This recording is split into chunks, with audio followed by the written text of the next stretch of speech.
Here we go. Right, okay. So, weird. This listeners. So, okay, it's only to me. Don't worry, there's nobody looking in from outside, Olivia. Olivia, we've started. Right, so the Dun Dun then. So what we did is we watched a video at the end of last week, but we didn't actually write anything about it. Okay, so what I'm going to ask you to do is I'm going to ask you to watch the video again, and I'd like you to now jot down those ideas. So do you remember the 3 questions we're asking were, how is the sound produced? How does the sound come out? And what role has it got? Should it be in a group? Okay, so have a look at this video then, that we did watch this last week, but we'll just do it as a reminder. Okay, so here we go. This is an overview of the Dun Dun. The Dun Dun family, there's 3 drums. They come from Guinea, West Africa, and they're made of white wood, which is called Melina wood, cow skin, rope. Sometimes you can have rings to hold the skin, and sometimes they just sew it on. And then we have a bell, and each person has 1 stick and 1 bell. So the big one, that's what we call a Dun Dun. The middle one I have it, we call a samba. And the next to me, that's a kinkini. So this instrument, they play for the celebration, for happy, for the hunter, for the wedding. They play many different locations to play with this instrument. So they come from a Malike ethnic group. So this is how we would play. So remember, the little cowbell isn't part of the Dun Dun. Okay, that's kind of just there for timbre and texture.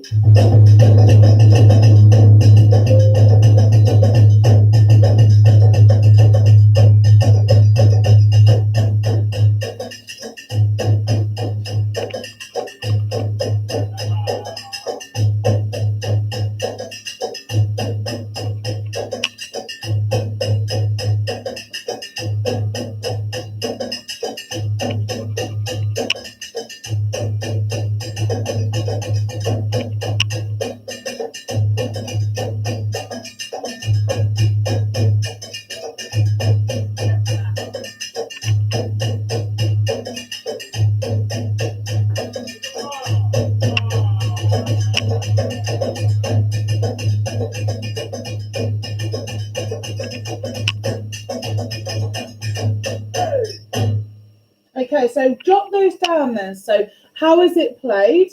Okay, how does the sound work in it, and what role would it have if it was in a group? Remember that cowbell doesn't count. Okay, they've just added theirs on for a bit of flavour. Okay, so cowbell does not count in that little bit of the activity. What was the name of the 3 drums? You don't need to worry about 3 drums. They're just the collective term is Dun Dun, so DUN, DUN.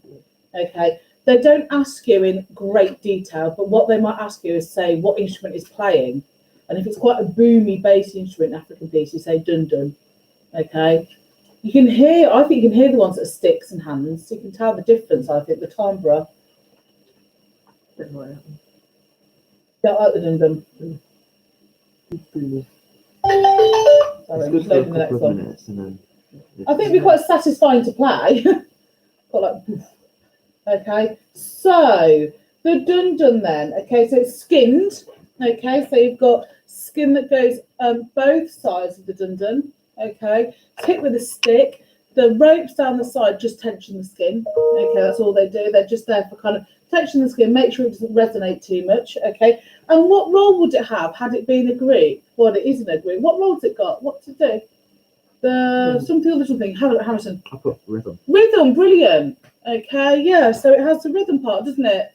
Probably a little bit more basic than the djembe. Yes. Yeah, you normally have 1 stick. They look like baseball bats almost. Yeah, they do a bit. I don't think the picture does them justice. I think they look quite small on the picture, and they're actually quite big in real life. So yeah, there's your Dun Dun. Skinned wood, you hit, it resonates, it plays with them. Yes. And the drumstick is the same size as normal. No, they're bigger. Remember, these are primitive, aren't they? So all of these instruments are quite primitive. You wouldn't have them made in a factory in China. Okay, so they'd be kind of all handmade and just whatever they are. Okay, so let's move on then to the next bit. Yes, Harrison. How heavy are they? Like, could you? Very. Even the smallest one. You wouldn't be able to have it round your neck, for example, the biggest one. You'd have to have it on the floor or a stand. They're solid wood, so they're quite heavy. I mean, if you ever try to pick a big djembe, they're really heavy.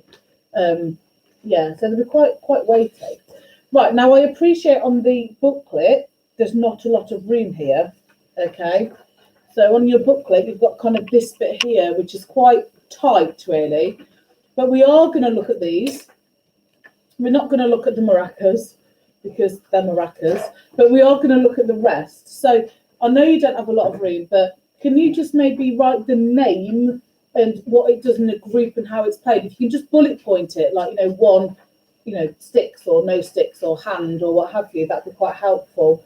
So the first one we're going to look at is called the balafon, and the spelling's on the board, Balafon. So balafon is the first one. And I'll play it. So you don't have to write realms of it, but any kind of interesting bullet points you can jot down. Oh, this isn't the right video, sorry. It should be this one. Oh, it's the right video.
Okay, so jot just a couple of bits down about that. You can be quite brief about that. You don't have to put tons of detail to get the main message across. Okay, so how it's played. Yes, Beth? What are those things underneath the... Right, so again, they're pumpkins. So a lot of these things are kind of from the ground, aren't they, that they use as material. So they're pumpkins, and they're like almost, they've kind of got the top chopped off. So they go in. So when you hit the wooden, well, it's not keys, a wooden chime, okay, the sound resonates in that kind of pumpkin underneath. I probably wouldn't be convinced that it does much, but I think it's probably more for decoration than anything else. Probably does give it a bit more resonance, but not loads. So yeah, there's your balafon. Okay, so hit with sticks. And what does it do? What does this one do? What do you reckon, Isabel? Yeah, brilliant. So this is a melodic instrument. It's the first melodic instrument we've come across actually in African music. Sorry to be boring you. I love the balafon. It's really nice. Did I play you a piece of music called Coco Yuri? No, I'll play you a piece of music in a minute called Coco Yuri. You're lovely. Really nice piece of the balafon. I think that's like your stereotypical African sound, isn't it? I think. Okay. It's not Jamaica. Right, I'll spell that wrong. What it's called? Called Mabira. So the next one's called Mabira. And you can also call it, some people call it a thumb piano. I don't know if you've heard of that saying. But okay. Oh, thank you.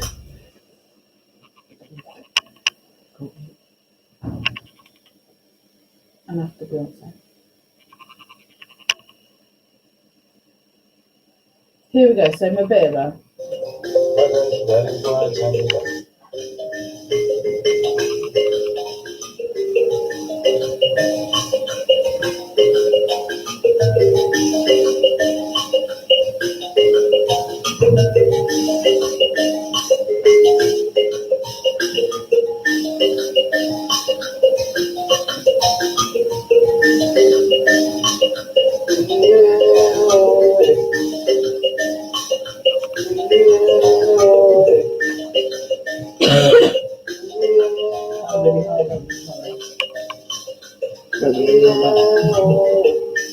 Even back in the car, I know this sounds a bit expensive.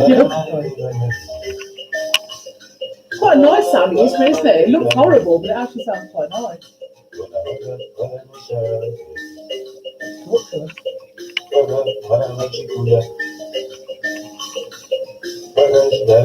Very expensive. No, they're handmade, these would be. They'd be, you can probably tell it's handmade. It looks very rich and You better. get them on Amazon. Yeah, you can buy proper factory made Mabiris. I'm gonna ask for them for Christmas. They're quite cool. The different sizes. Yeah. Some of them you get with like a hollowed out pumpkin at the bottom. So some of them are like half a squash, and then the metal rods go over the top of it, like like a guitar effect where you flick and it goes in the instrument. This one doesn't have that. Okay, so that's your Mabira. Okay, so if you can put down a couple of bits like that, obviously quite an interesting one because you kind of almost flick it to make it resonate. What would you call them? You would call them keys, would you? They're like rods, like they're a bit like tuning pegs in that respect.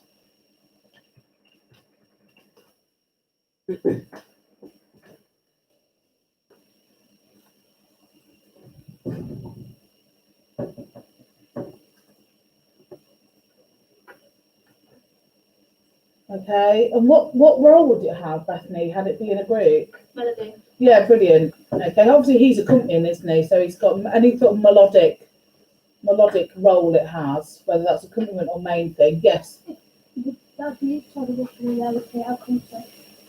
Not normally. No, you don't tend to have purely because it's so quiet.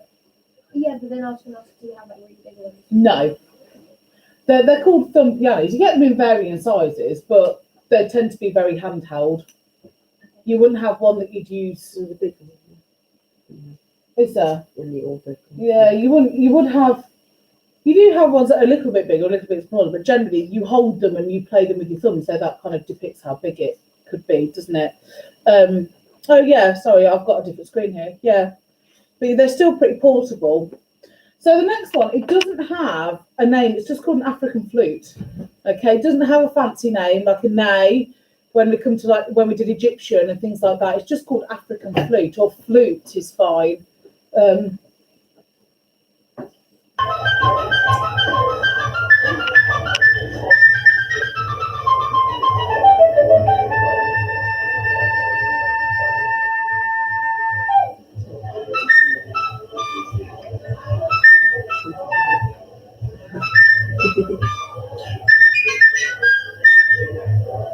Sounds like a recorder, I think.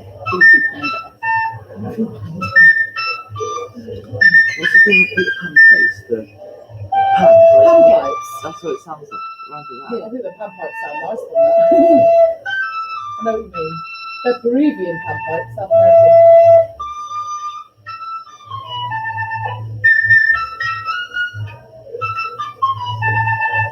So it's the same as any other kind of basic flute, isn't it? Tube, blow into it, holes, put your fingers down, pretty much. It's the same thing. All these flutes have been primitive, haven't they? They've not had fancy head joints like we have, or fancy pads and things like that. They're just not like that. Hannah, what role has it got? Melody again.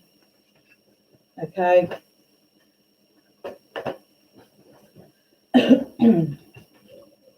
So, oh, I don't want to distract me.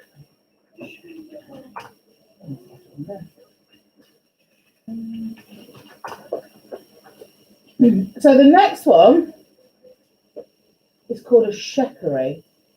I just put the spelling on the board, so I've actually managed to spell it right this time.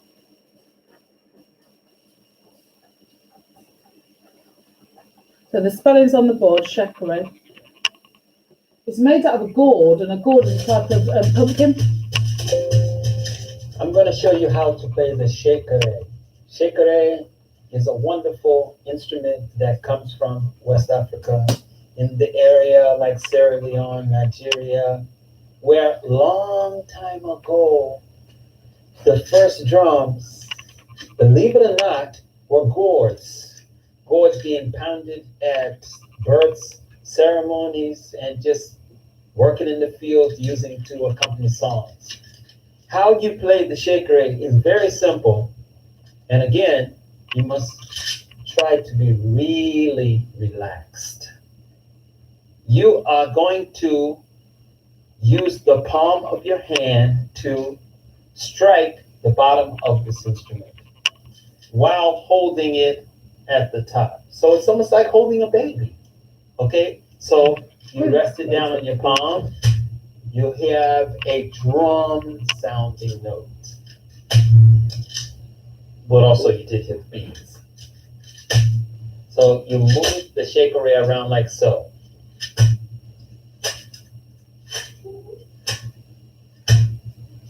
It's harder than it looks, believe you me, I've played one. And you start You know getting the a little beach, yeah? Is music. that like the blue And thing it around makes the it feel really Yeah, good. you have to anticipate it. Listen. So you have to go and do it. the beach actually part of the instrument? Yeah.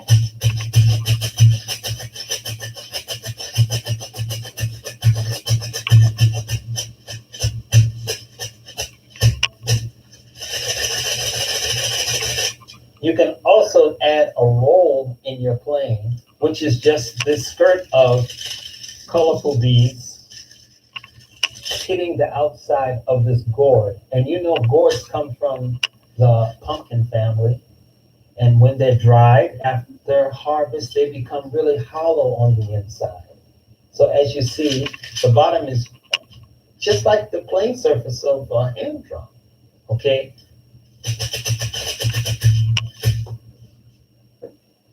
And that's how you play the shaker.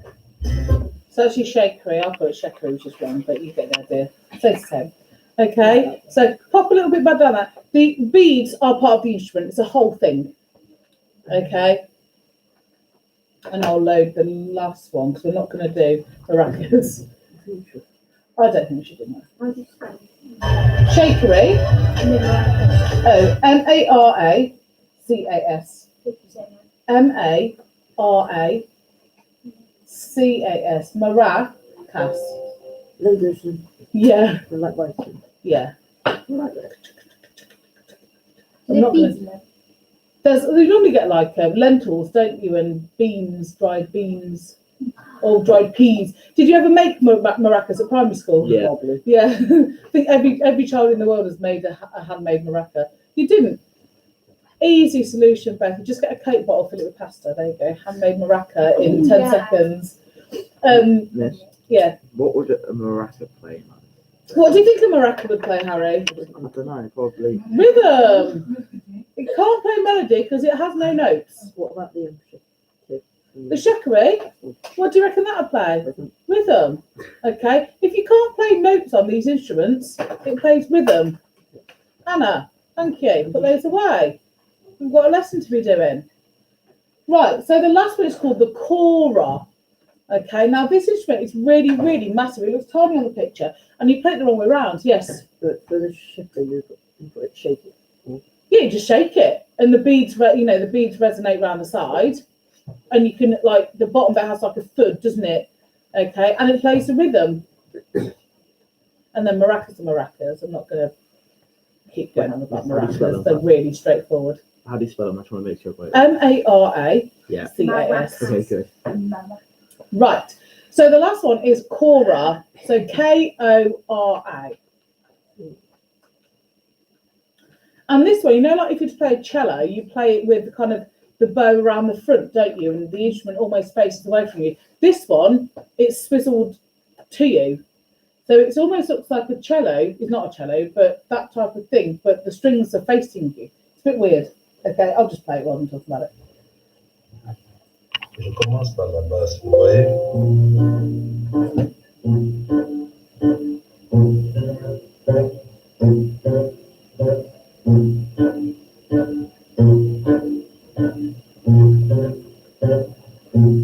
Maintenant l'accompagnement.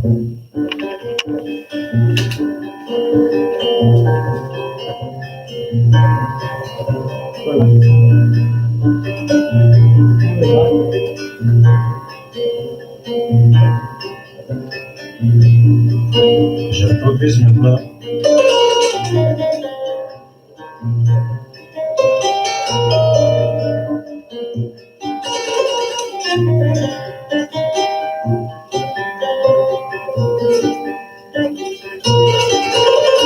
Quand j'ai commencé à jouer à la chorale à l'âge de 5 ans, I'll play it again, 'cause it's quite short. je commence par la basse, vous voyez?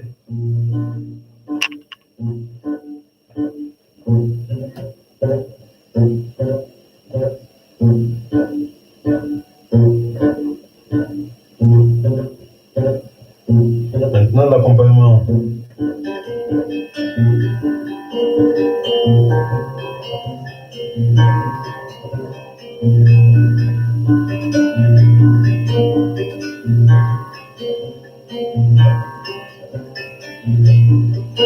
J'improvise maintenant.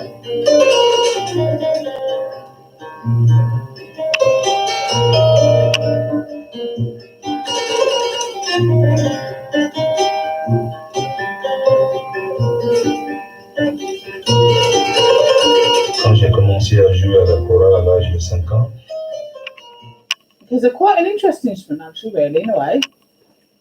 Quite different to what we've ever had over here, isn't it? It's almost got 1 million views. Wow. So, okay. I'm going to go later at it. I'm not sure what that was for.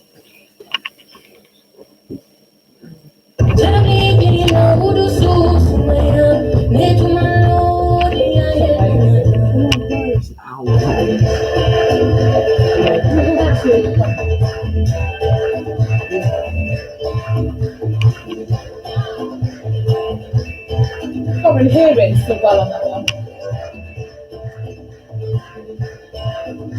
It's a bit of a weird instrument, isn't it? How you play it, that it kind of says what goes away from you. It just, yeah.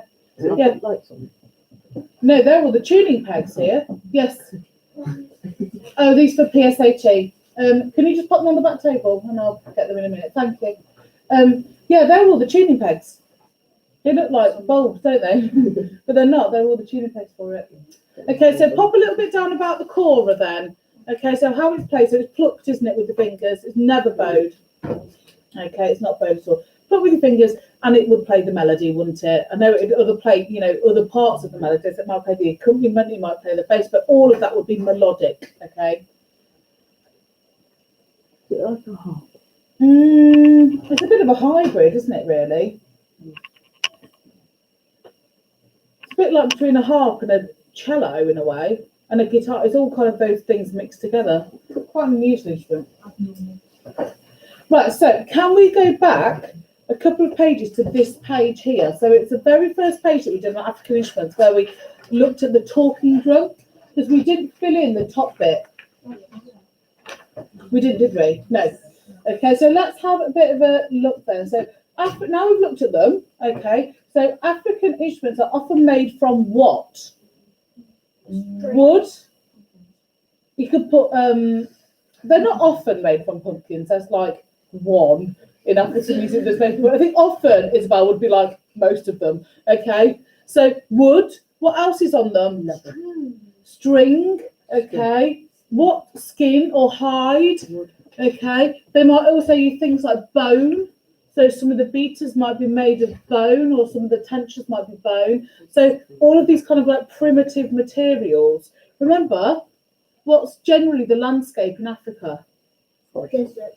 There's not many forests in Africa. Desert. Okay, so you've not got a lot of resources and materials to work with, have you? You've got wood, and then you've got something that comes from an animal. And that's about it. Okay, what animal would the skin be made out of, do you reckon? Cow. No? Pig. Horse. No? They're like wild boar. You wouldn't have wild boars in Africa, Greg. Again, like you don't have jungles. Maybe you'll find them in the jungle in South America. No, what's really common? Donkey. Goats. Oh. Oh, you're all close. You won't. Okay, Name so literally every farm. goats, sheep. Okay, they obviously use the animal first, don't they, for various bits and bobs, and then when they don't need them, they then skin them. Okay, so goats. So African musicians are very fond of what type of instruments? Percussion. Percussion. Thank you. They are drums, but you want the family, which is percussion. And they're called a membranophone. So it just means that there's some sort of membrane that vibrates. Instruments and wide variety. Oh, drums, sorry.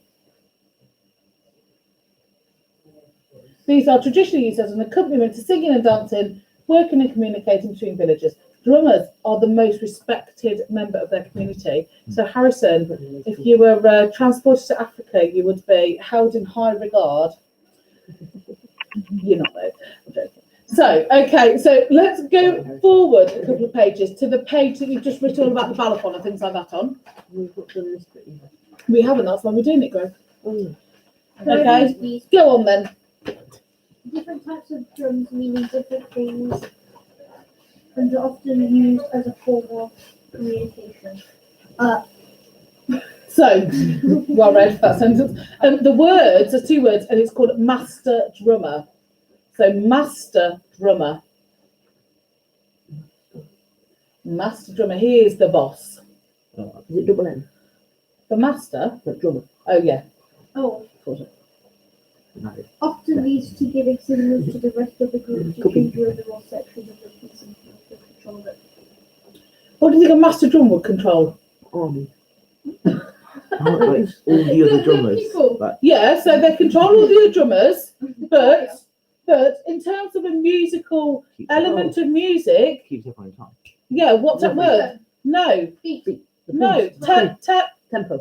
tempo. Rhythm is nothing to do with I think the beats and definition- pulse. Okay, What's the tempo. drummers? Can control the tempo. Okay, do you want to keep going? He often He often does something highly complicated rhythms. Okay, begins with I. It's like- Go on then. introduces. Improvises. Still a word beginning with I, Beth. Imagine that. Improvises. Okay.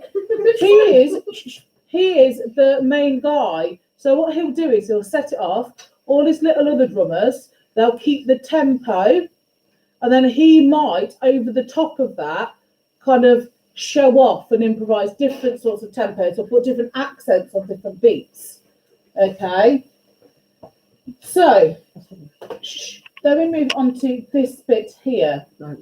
Go on then, Greg. Many Africans believe their music services are linked to the spirit world. Therefore, singing is a vital part of everyday life and is held at religious ceremonies, rituals, and celebrations. The basic form of African vocal music is call singing, known as. So, call and response, which I know you've done call and response with Sir. You said you'd kind of looked at that before. You know what the definition of that is. Where one singer, a soloist, or a small group of singers sings in a line, and then the whole group makes a reply, often in a refrain, like a musical conversation, an alternation with the lead singer. The soloist often. What happens? What do you think the soloist often does? If the improvises. So a lot of this music, even back to like Indian, Israeli, Palestinian, all of those improvisation is massive in it all, isn't it? Okay, keep going then, Greg, if you want to. African singers often shout words, Vocables.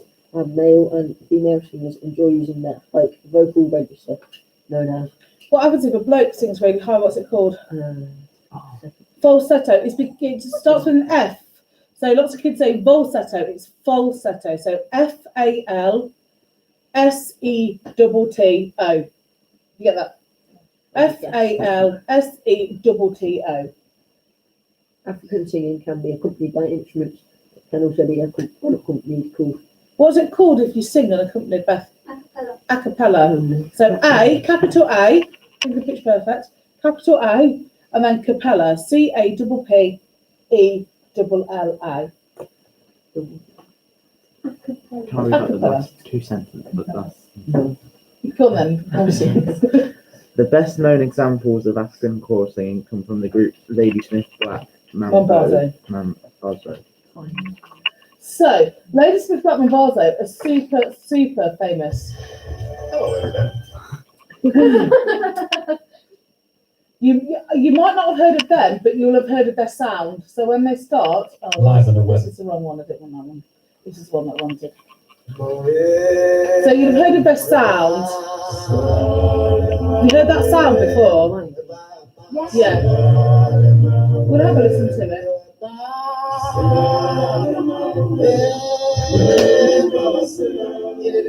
Nice example of falsetto in this. Falsetto.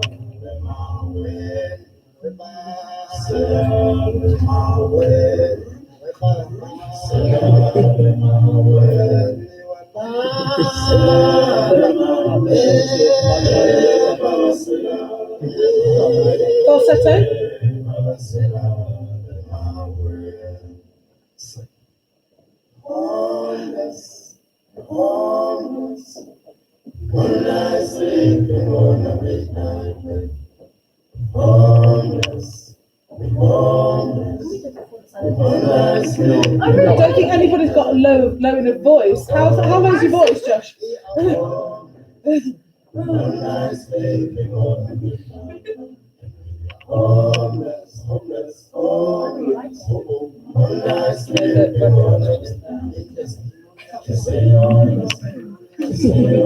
Wait till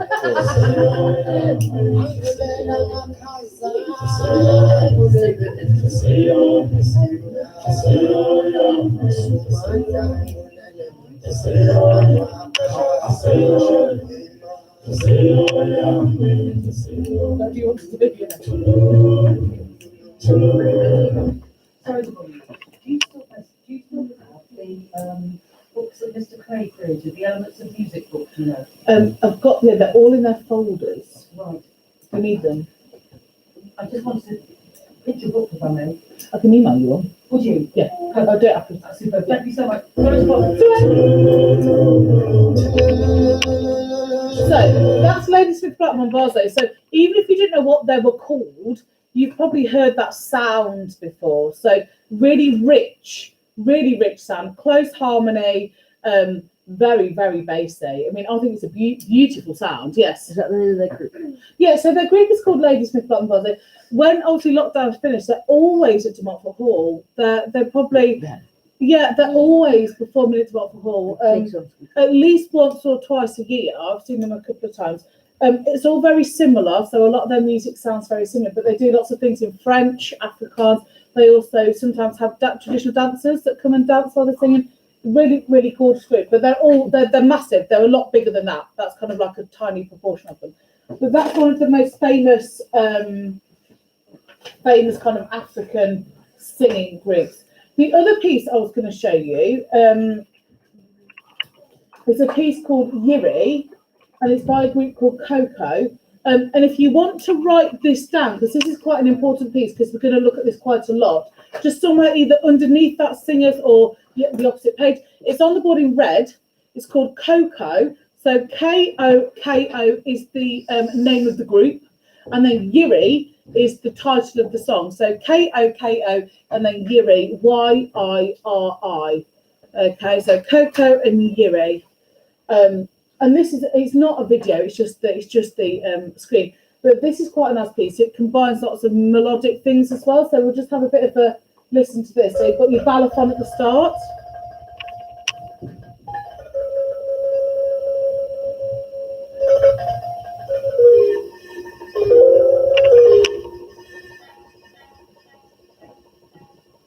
And it combines lots of different things. So singing, call and response singing, balafon, drums, and we're going to look at those in a minute in a bit more detail.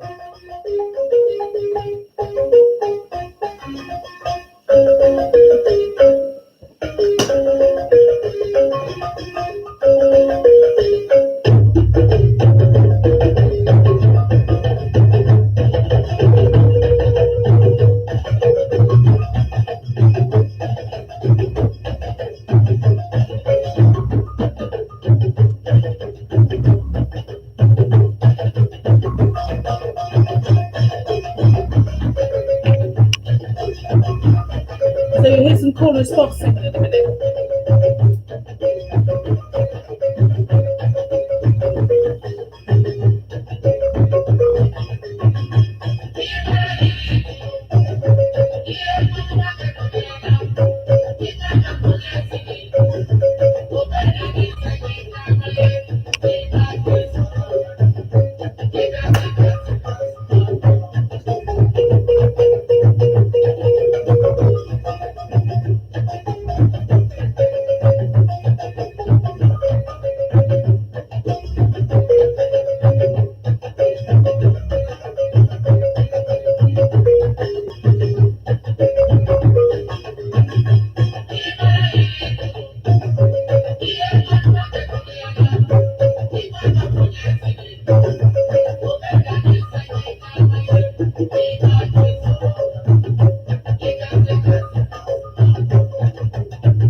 goes on and it does do like call and response thing, but we're going to have a look at that. We're going to kind of answer some questions based on it. But when you come to, obviously, you're going to have an end of topic test at some point. It won't be until we've finished all of this, but you know, you want to know what pieces you're actually going to be looking at and revising from. So let's pick it apart a little bit. Okay, so rhythm and meter, text repetition, etc., etc. So the first one, what rhythmic feature is used to organise African drumming music? And what is the name given to a repeated rhythmic pattern? Now, that says in African drumming, but a lot of these words are transferable. So if you've got a repeated pattern, something that goes over and over and over again, do you know what the musical word for that is? It's not a riff, because that's a short snippet that's interjected into different parts of a song. Begins with an O. Year nines knew it. Ostinato. Brilliant, yeah. So ostinato. I'm going to say you must have done it because year nines knew it as well. So you can transfer some of this knowledge from other things. Everybody write with red. If I write in red, I'm good. Yeah. So the name given to the repeated rhythmic pattern. Okay, that is ostinato. And that's a word that you use throughout other different styles, isn't it, as well? Okay, so you can use that in the concerto through time. You could use that in any style of music. That's quite a transferable word. Okay, but then it says, how is it organised?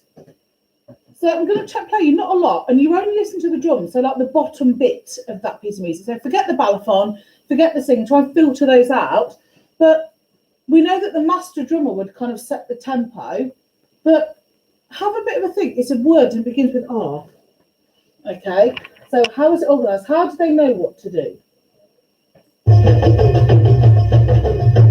So try and listen to the drums and see what's happening.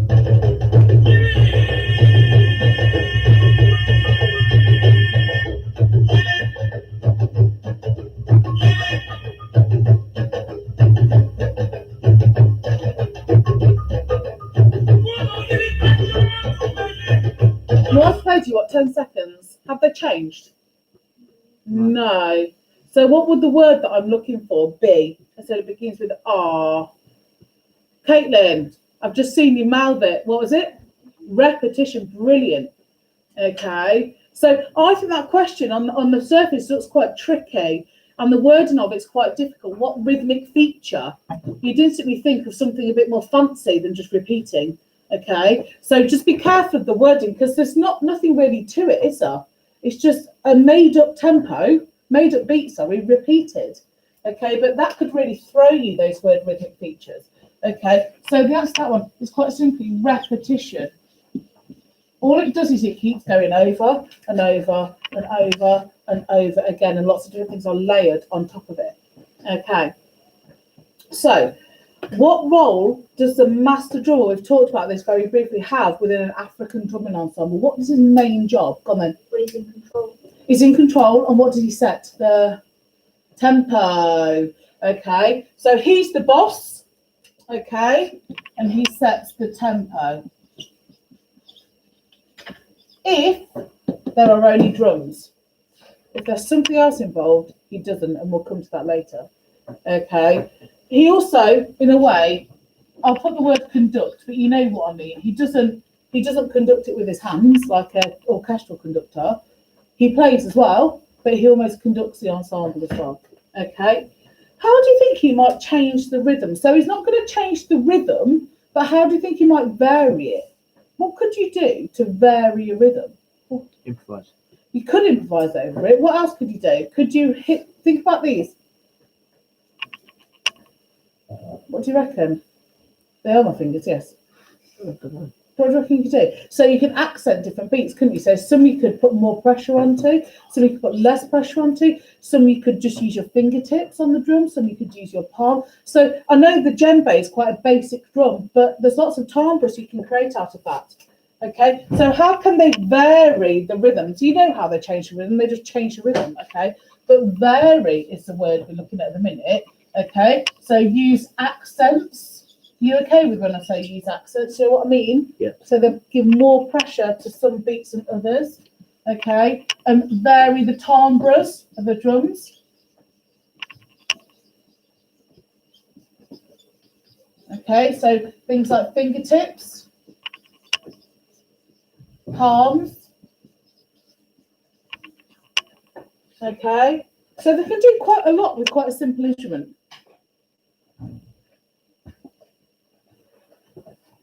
Yes, With the stick one, yeah.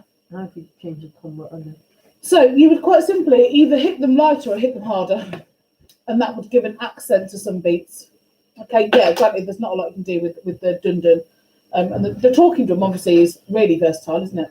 So the next bit I want to do this. Have you done cross rhythms at all in any other kind of thing? No? Okay. So do you know the word syncopation? Yep. Yeah. You all okay with the word syncopation, Max? Yeah? Yeah? Right, so here we've got duplets and triplets. Okay.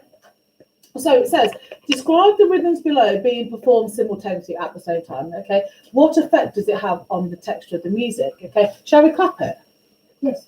Go on then. Right. So Beth and Hannah and the back row. Okay. You're going to do the duplets. So you're just going to be quite simply. Sorry, you've got the boring part. Okay, but we'll switch over. So you're just going to go 1, 2, 1, 2, 1. Don't look so excited, guys. Contain your excitement. Don't speed up. Don't speed up.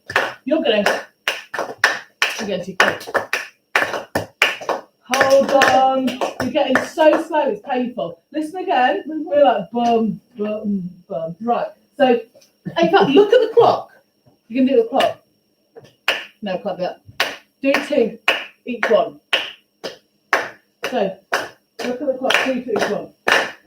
So, not you. You're doing the triplets. There you go.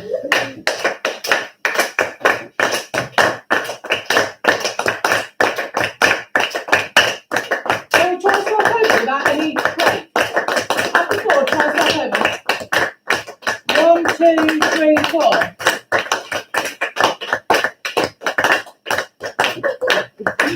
Well, you Bum, bum, bum, bum, bum, bum, bum, bum, bum, bum, bum. What do you think, Max? You like acting like around a happy birthday? 1, 2, 3, 4. Okay, that wasn't a bad swap actually. That was relatively speed. Right. So, which one on the top one is syncopated? The first, middle, or the last? say that again. What is there? The first. Look at what's directly underneath the first one. No, Something else. So it can't be syncopated. the What's the definition of the word syncopation? at the same time. Well, it's beat that isn't on the beat, it's after the beat or before the beat. Right. So it's not at the same time. Okay. Oh. No. So this is why when I said, do you know what the word syncopation means? You went, yeah, miss. I really know what that means. None of you can tell me. I think I was on Okay. about synchronised. Synchronized. Right. So if you have a look at this, the first one cannot be syncopated because they're exactly at the same time. Okay. So the syncopated beat is before the beat. Okay. Is this one here? Because this one is a smidgen before this one. So it goes bum, bum, bum, bum, bum, bum, bum. Okay. So this one, you can circle it. Syncopated. And if you don't know what syncopated means, can you recite it down before the beat? Okay. And have you heard of the word cross rhythmic? Have you heard of the word cross rhythm? Oh, maybe. Maybe. Right, so this is an example of cross rhythm. Wait, which bit's that labelled to? The whole thing. Okay. Now the word cross rhythm is you've got 3 and 2 at the same time. Okay. So it's an example of cross rhythm. Okay.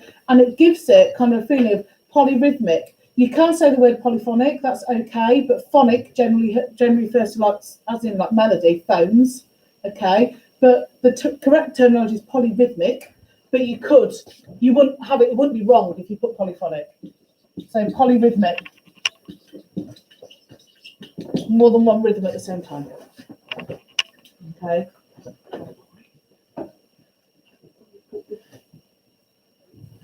Right, so we'll leave it there because I want to get this thing